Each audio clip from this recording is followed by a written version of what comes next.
Staying connected is important, so when you purchase a new Ford, pairing your smartphone with it will be one of the first things you do. It makes responding a hands-free experience. Let me show you how it works. You have one message.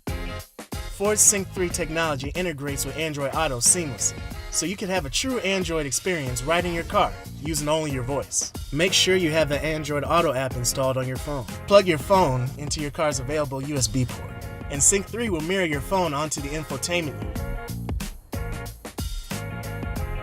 Now you can easily access the apps that are on your phone. Once you're connected, you're also ready to use voice command, so you can operate your phone while keeping your attention on the road. Read text message from Mom. You have one message. Mom says, "Hey, what time will you be over? Do you want to reply?" Yes. What's the message?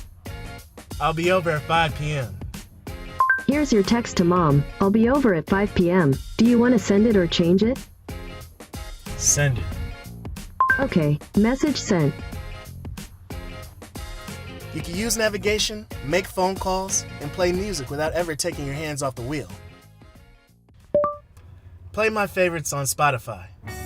Android Auto and Ford's Sync 3 technology gives you the richest phone experience right in your car. But if you forgot your USB cable, you can still pair your phone with the car using Bluetooth.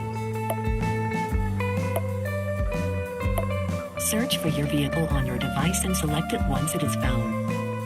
Confirm that the pin displayed on Sync matches the pin displayed on your device.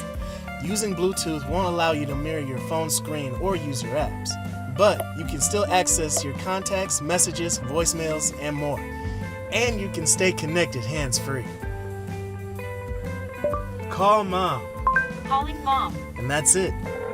If you have any questions on pairing your phone with your Ford, leave a comment on this video below. Hello? Hi, Mom.